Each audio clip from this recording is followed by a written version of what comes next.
The Wizards' Club in the heart of the ancient city of Veridion, hidden amidst narrow, winding alleys and forgotten courtyards, there stood a building that few knew about and fewer still dared to enter. This was the Wizards' Club, a place of mystery, magic, and lore, where the most powerful sorcerers of the realm gathered to share knowledge, debate theories, and challenge each other in the arcane arts. The entrance to the Wizards' Club was a simple wooden door, unmarked and unassuming. Those who sought it needed to find their way through a labyrinth of streets, guided only by their intuition and the subtle magical traces left by those who had passed before them. For those attuned to the magical currents, the door glowed faintly with an otherworldly light, a beacon to those who were welcome and a deterrent to those who were not. Inside, the club was a stark contrast to its humble exterior. The main hall was vast and magnificent, with walls lined with ancient tomes, scrolls, and artifacts from distant lands and forgotten times.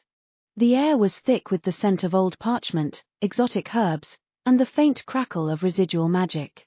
Chandeliers made of dragon bone and enchanted crystals hung from the ceiling, casting a soft, shifting light that created a tapestry of shadows on the polished wooden floor. The members of the Wizards' Club were as diverse as the magics they practiced.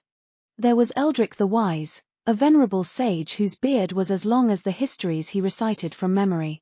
Beside him sat Lyra the Enchantress, her eyes sparkling with the secrets of the Fae and her voice a melody that could charm the most stubborn of spirits. At a corner table, bent over a complex array of alchemical apparatus, was Draven the Alchemist, always experimenting, always discovering, his fingers stained with the residue of countless potions. Presiding over them all was the club's master, Archmage Thalarin. Tall and imposing, with eyes that seemed to pierce through the very fabric of reality, Thalarin was a figure of both respect and fear. His power was unmatched, and his knowledge of the arcane arts was said to be infinite. He had founded the club centuries ago, as a place where wizards could come together, free from the prying eyes of the mundane world, to explore the limits of their abilities and push the boundaries of magic itself. It was on a stormy night that a new face appeared at the door of the Wizards' Club. Rain poured down in sheets, and thunder rumbled ominously overhead as a cloaked figure stepped into the main hall, water dripping from the hem of their cloak. The room fell silent as the wizards turned to observe the newcomer. Thalarin, seated at the head of the room, raised an eyebrow, intrigued. The figure threw back their hood, revealing a young woman with striking features and a determined expression. Her hair was the color of raven feathers, and her eyes glinted with a fierce intelligence. She introduced herself as Seraphina, a sorceress from the distant kingdom of Ilaria, seeking membership in the prestigious Wizards' Club. Thalarin rose from his seat, his robes flowing like liquid shadow.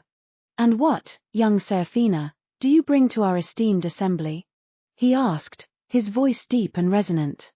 Seraphina stepped forward, her gaze steady. "I bring knowledge of a magic long thought lost," she replied. "The magic of the Starbinders." A murmur of surprise rippled through the hall. The Starbinders were an ancient order of wizards, said to have harnessed the power of the stars themselves. Their magic was legendary, but their secrets had been lost to time, their order scattered and forgotten. Thalarin's eyes narrowed, and a slight smile played at the corners of his lips. "Very well, Seraphina," he said. "Show us." With a nod, Seraphina began to chant in a language none had heard for centuries. Her words resonated with a power that made the air hum and the ground tremble. She raised her hands, and above her, the chandelier crystals began to glow brighter, their light coalescing into a brilliant, swirling vortex of stars. The wizards watched in awe as Seraphina shaped the starlight into intricate patterns and symbols, her control precise and effortless. She wove the light into a tapestry of constellations, each one pulsing with its own unique energy. The room was bathed in a celestial glow, and for a moment, it felt as though they were standing on the edge of the universe, gazing into the infinite. When Seraphina finished, the light slowly faded, and the room returned to its usual state. There was a moment of stunned silence before the wizards erupted into applause. Even Thalarin seemed impressed, a rare sight indeed. "Welcome to the Wizards' Club, Seraphina," he said, his voice warm with approval. "Your knowledge and skill will be a great addition to our order." From that night on, Seraphina became a valued member of the Wizards' Club. She shared her knowledge of Starbinder magic, teaching the other wizards how to harness the power of the stars. Under her guidance, they delved deeper into the mysteries of the cosmos, uncovering secrets that had been lost for millennia. As the years passed, the Wizards Club continued to thrive, a beacon of knowledge and magic in the heart of Veridion.